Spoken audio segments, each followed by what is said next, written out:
All right, guys, welcome in. This is the Right Wing Podcast, episode 2. I'm fired up. I got a lot to talk about today. I mean, we got so much stuff. We got a ton of feedback on episode 1. Posted some clips, Instagram, Facebook, TikTok. And man, on TikTok, we had some feedback. We had one video. As of right now, it's 4:28 at time of recording. We have like 20,000 views and like 400 comments. And it's funny because what's happened on there is just a lot of bickering. We're gonna go to that. We're gonna talk about it. Just the bickering. We're gonna get to that. Don't worry. The big news today: Hulk Hogan has died. I know this is definitely what's on all of our talk sheets, our spreadsheets. Like, man, this is the biggest thing today. It's sad. You know, I think a lot of us were waiting. They always say this comes in threes. We had Theo from the Cosby Show, great actor. One of the shows I watched as a kid. You got Hulk Hogan and you got Ozzy Osbourne this week. It always comes in three. It's sad. I hate it. Hulk Hogan seemed like a pretty good guy. I always thought he was funny. Actually seen him one time about 7 years ago. I met him. But yeah, I mean, that's what's going on today. But we're gonna dive into this. I really want to get into what's going on within the TikTok comments. It really gave me a sad outlook on what our society has turned into. I'm just gonna be honest. I mean, it was pitiful. I'm all for debate. I love politics. I'm all for debate. I'm all for civil discussion. I'm okay if we disagree. There's some things, I'm like, that's kind of crazy to disagree on, but I'm okay with disagreeing with people. May not think your opinion is that smart, but we can disagree. We can discuss. Why do you feel that way? I think that's an important aspect of politics. But my God, these people on TikTok are relentless and being douchebags. What is the issue with these people? And when I say these people, I'm not singling out any group of people. I'm not speaking about race. I'm not speaking about even political beliefs. I've seen more rudeness on both sides of the political spectrum than y'all would believe. Why can we not have civil discussions with one another? It's not that hard. We should not have issues with this. Just like I'm sitting here talking with you right now, which is just a camera set up at this point. But we can talk about things civilly and understand each other's thoughts. And I think that we have to understand that. And I really want to get into several of the things that I heard on TikTok because these comments were crazy. The first thing I need to address from these TikTok comments, I am not a liberal. I think that a lot of these people on these comments mistake the fact that I said I don't support Trump as I am now a big Kamala fan. No. I mean, guys, we got an elk sitting behind us, an American flag. I have a cowboy hat on. Like, I thought that was going to be somewhat common sense. I'll be honest, I've never seen a guy in a cowboy hat with an elk above his head talking about politics who's a liberal. This podcast is called The Right Wing. Come on. That was a special case there. There were several people that thought that. I'm not a liberal. Let's make that clear. I am definitely a right-wing political commentator. But anyway, some of the things that I got into here, I mean, there were several comments talking about, you're supporting a dictator and this and that. First off, let's understand something. When it comes to politics, Trump is very middle of the road. I touched on this on last night's podcast, on last night's episode. He is a middle of the roader. He used to be a Democrat, and his positions are pretty much the same. Right? He was fine with gay people. He was pretty much non-decisive, out of the question on abortion, which, I mean, let's be honest, the reason he didn't want to talk about it was because he's probably pro-abortion, or at least pro the freedom to get an abortion. But he doesn't want to piss off the right-wingers that are voting for him. Let's be honest here, right? That's probably Trump's stance. I don't think that's that hard to figure out based on how he's not wanting to talk about it. We can say the same for guys like RFK. I mean, he kind of went back and forth, wishy-washy. Like, that's not the hill that they want to die on. And I don't think that should come by any surprise, right? And Trump's not a dictator, guys. I mean, has he put executive orders in? Yes. So did Obama and so did Biden, right? So did Bush, so did Clinton. I mean, every single president is going to put executive orders in. And just because they put an executive order in does not mean that they're a dictator. That should not be hard to comprehend. That's not what a dictator is, guys. That's not what we're speaking about. That's literally the American political system. It allows them to do that, right? And he's passing bills through Congress that, whether you agree with them or not, the people voted on who's in Congress. Those people vote on the bills. Do I think that's the best form of political system? No, I don't. I'll be honest. I mean, there's a lot of things that can happen. There's a lot of influences that are happening outside of just what the constituents think, outside of what that politician thinks. It's hard for 635 people to decide what's best for 300 million people. Right? It's hard to represent that. And, you know, there's all kinds of quotes. It's like, it's the best form of government. I'm sorry, it's the worst form of government except for all the other ones. I mean, things like that, we see that. That's standard. That's a standard thought. And is there a good form of government? You know, but Trump is not a dictator. I think we can put that to bed, right? Another thing I heard was, oh my God, Project 2025. It is happening, guys. I literally do not know the first person, period, that supports Project 2025. I don't know who decided that this is the Trump campaign. It's not, guys. Come on. Please think about things. Like, that is so far out there and odd. It's so far out there I haven't even looked into it that much. And I know for a fact that's not what's being pushed. Right? A lot of things is being pushed and a lot of things are being done are not even that far to the right. Guys, it's not Project 25. The other thing I heard over and over and over, oh my God, you still support him after the January 6th insurrection? Please go watch videos. Please go watch videos. Antifa comes in and busts out windows, does the illegal things, and you got a whole bunch of people who are peacefully walking around in the Capitol building. Do I agree with what happened? It's probably not the best. I think we have the right to revolt against a tyrannical government. But if that is what revolt looks like in 2025 or whenever that was, 2021, come on. That's revolt. Let's walk around peacefully and take pictures. There's a couple crazy people who have been linked to Antifa. There's nothing to talk about, guys. No, Trump did not incite that. I really don't believe that. I'm not a Trumper. I don't think he incited that. If you look at that and think that somehow that is worse than the things we see coming on from the left side, like Black Lives Matter riots and things, burning down buildings, destroying small businesses. We're going to talk about small businesses in a little bit. You're delusional. I'm sorry. It doesn't make any sense whatsoever. If anything, you could call it a peaceful insurrection. Nothing happened. Nobody got overthrown. Come on. Like, these things should be common sense, right? And one more thing that I heard. Voting for Trump, apparently, that means that everybody who voted for Trump is a rapist or supports pedophilia. That's not true. Guys, I'm not a rapist, and I do not support pedophilia. Matter of fact, I'm speaking out about it in multiple platforms, talking about the Epstein files, the pedophilia that's going on, and how we need to get rid of it. Do we know that Trump's on this list now? Yes, he's on the Epstein list. In what capacity, we don't know that.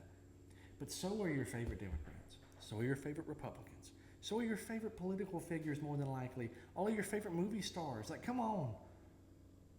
You can't just say supporting Trump makes you a rapist, makes you a pedophile. That doesn't make any sense. And it's completely ignorant to what's really going on. Most of the comments I've seen in this comment section were completely ignorant to what is really happening in the world right now. Completely. I mean, it was beyond me. That was just such an interesting road to go down. There's several people saying, "Oh, we've been telling you this for years. We've been telling you this for years," and I'm like, sorry that we wanted something better. The left's not it. Like, if you still think that the left way of thinking is it, I think you may be too far gone. It's not, okay? I mean, no, empowering the gays and empowering abortions and all this stuff, these are demonic thoughts, guys. Demonic thoughts. And one thing that we talked about within that comment section was, I am a far right person. I personally do not believe in the separation of church and state. I believe this is a Christian country. We are founded on Christian principles. We are a primarily Christian nation. Why can those beliefs not influence our government policies? Not to mention that most of our morals come from this faith anyways. Why do I not support abortions? Well, historically, if you look in the Bible, devil, demon, pagan worship was centered around sacrificing babies. And we're really going to sit here and say that that's not what's happening right now. It's just under a different name. I 100% it's pagan. It's pagan worship, guys. You have to understand that. These are things that if you just look, you just do some basic research, you can figure out. It's pagan worship. Why? And also, people are like, oh my gosh, abortion, we want to support that. That's a woman's right. You call right-wingers racist. The person who founded Planned Parenthood wanted to eradicate black people. That's a fact. And this is what y'all support. And this is not racist me saying this, but demographically, the left tends to be a much higher percentage of blacks. So when we speak in generalizations, we say, well, the blacks are supporting the killing of the blacks through abortion? That's the reason that Planned Parenthood was invented. They said, we need to get rid of these blacks. And it's beyond me to have that thought. I'll be honest. It's pagan worship. It's bad. It was founded on bad principles.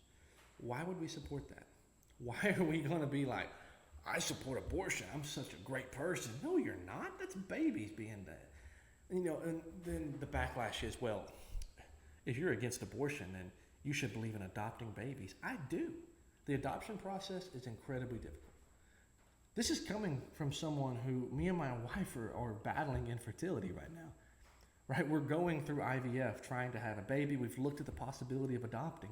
It is a hard, expensive process. We know people want to talk to people that have been through it. It is incredibly hard. I support making that easier. And if you don't want to have your baby off of the decisions that you made, sorry, that's the reality. It's decisions you made, women, men, whoever, to do things in the wrong order. Yes, it's the wrong order. I don't even know where I was going with that. Put them up for adoption. That's where I was going. Don't kill them. Give them a life. Put them up for adoption.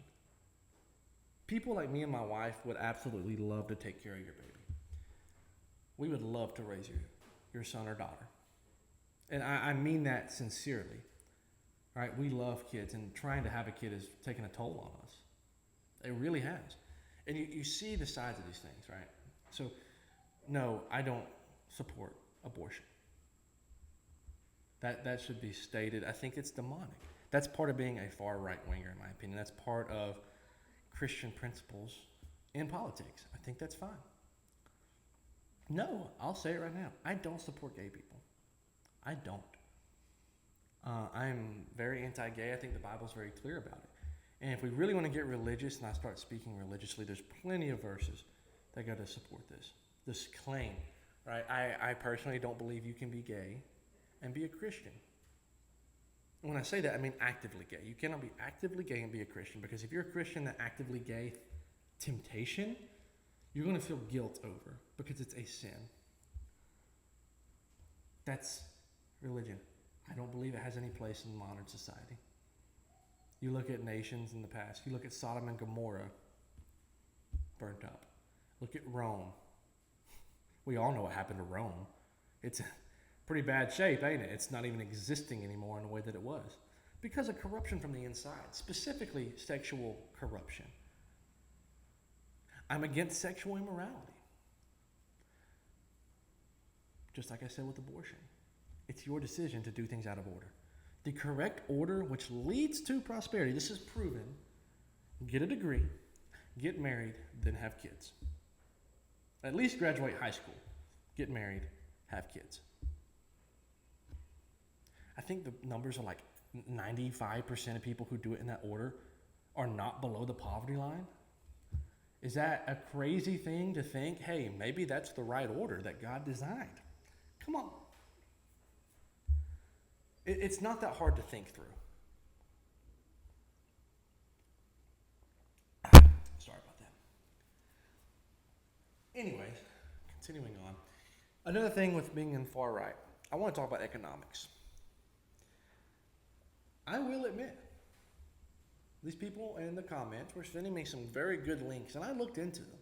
If any of y'all are back watching this video, I appreciate it. I appreciate your willingness to watch, communicate, learn from one another. I did learn. I have always said trickle-down economics, right? Reaganomics. I've always said that. You start looking at these long-term graphs, 20, 30, 40-year graphs. I will say that I was wrong.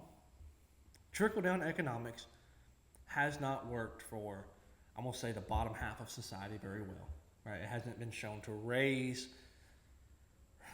wages, raise prosperity, raise jobs, whatever. But let me say this. I run 3 small businesses here locally in North Georgia. Right? I see firsthand how economic policies affect businesses. Here's what I will say about Trump's economy versus Biden's economy, all right? Because I saw this firsthand throughout all of this.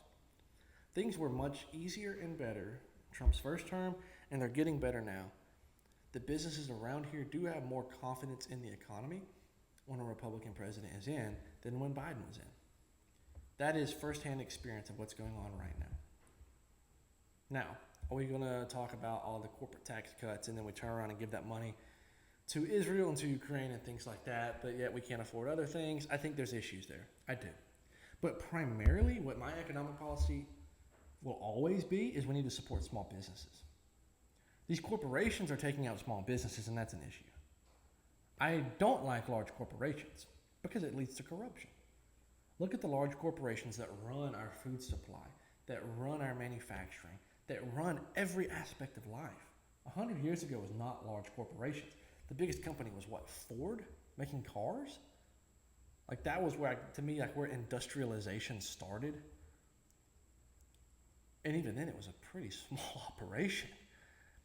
And now everything is a corporation. The food you eat, there's just a handful of people that control the food you eat. That's a problem. We can really dive into the Make America Healthy Again argument here because of the corporations. They're going to do things as cheap as they can to make money. I don't agree with that. And I will 100% stand by that. I believe in small businesses. Let's support small farmers. Let's support small businesses, small manufacturing. Those things, policies that support them, I'm all for because that brings wealth back to the middle class, to the lower class even. And it's not just benefiting the high class citizens. And I think that we can all get behind that, right? I mean, do we all support small businesses? I think that's something we can all say we agree on. If you're seeing this in the comments, right, or if you're seeing this on TikTok, we can all agree small businesses are good. Big businesses tend to be corrupt. I don't like big businesses. Do you know why we support big businesses right now?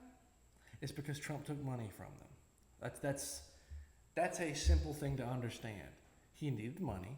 His friends own big businesses. He's owned big businesses. he needs money to be elected president.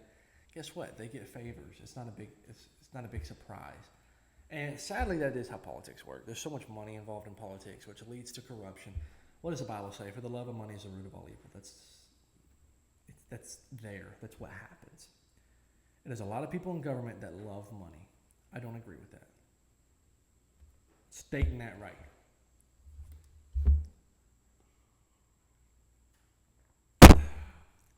More on the economic side. Why do we expect, and this was in the comment sections a lot, people supporting these things. Why are we expectant of the government to just support us? To just take care of us? That right there is beyond me. The government just is going to take care of us. It's going to be awesome. Oh my gosh, the government pays for everything. Are we blind? That's not good. Whenever we give the government control of our money through taxes, it's our money, literally. It's our money. Whenever we give them this money, they go blow it on dumb crap, right? The Pentagon was ordering like $5,000 toilets, like gold-plated, if I remember right. We send money to Ukraine so they can give it to gangsters. 50% of that money, at least, went to literal criminals in Ukraine because what are they going to do with it? They sold the arms to the criminals there.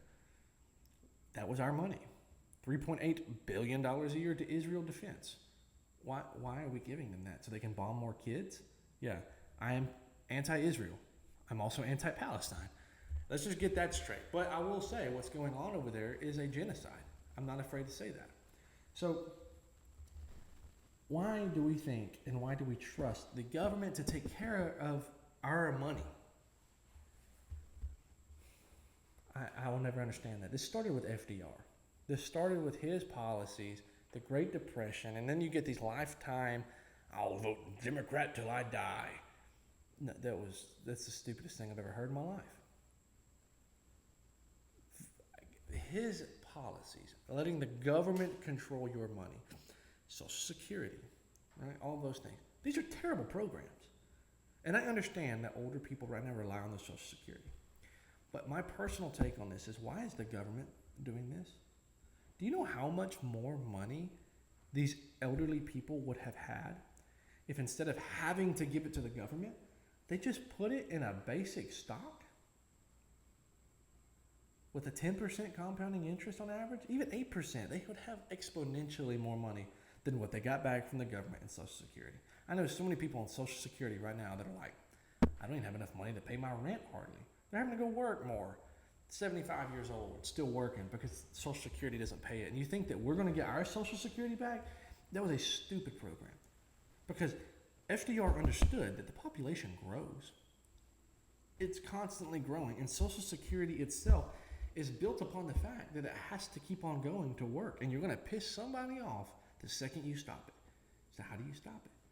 The people getting the benefits, well, I worked my whole life. I put money into that.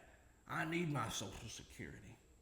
No, my personal opinion, we should cut Social Security and we should take the loss as a government and pay them what they paid in plus a 10% compounding interest. Calculate it for each and every single person, pay them that money, never pay Social Security ever again. And same for people still working right now. I've been working, 10 years of my life? Every dime I paid towards Social Security should be brought back to me with 10% compounding interest. The government should take the loss on that. I don't want to increase the debt, but that is a necessary thing in my opinion. Cut that out. Cut the government spending. The federal education system, don't even get me started on that, the Rockefeller education system. That is beyond me. And we're spending money on these things? I mean, what? We're just indoctrinating our kids. You want more for your kids, but yet we want to send them to a school that's teaching them to be a 9-to-5 worker and obey orders like a good little boy. That's not what we need in America. Cut federal education spending. I don't believe in pretty much any government program. I mean, if you want to have some small ones, I believe, disability, true disability, somebody's born with a birth defect and they'll never be able to truly provide for themselves. First off, most people that I see with those issues will work harder than anybody else to try and provide for themselves. They don't want to feel special. But providing like a disability for these people to survive, I'm okay with. We'll fund that through tariffs. But through our own taxes, Why are we paying nearly 50% of our income in taxes? Our forefathers overthrew a British government because of a little bitty like 2% tax on their tea, and yet we're sitting here paying 50% of our income between income taxes, federal income taxes, sales tax, property tax, inheritance tax, gas tax. I mean, come on, why are we paying this much? It's not okay. And then we just give it away. Really went off on a rant there. Camera overheated, so that's a fun one. I want to try to wrap this up. I know I've been going for a long time. I've been talking for a long time. My point of this episode was to just speak on common sense. Being able to speak to one another, being able to understand what right-wing politics look like, things of that nature. You know, I want to push small businesses. I want to make sure that's clear. I want to push no abortions. I want to push things like that. I think that's important within politics. Those are things I think we should all agree on. I understand we don't. We all have different views, different things, but I hope that you are at least willing to continue to watch, continue to listen to this, and understand that we can try and find common ground. Politics is not about not finding common ground. It's not about fighting all the time. It's about working together to improve a group of people, in this case an entire nation of 300 million people. I hope you continue to watch. I hope you take that viewpoint with you. I hope that this is something you enjoy. I enjoy it. So hope y'all have a great night, and I hope you tune in for the next episode.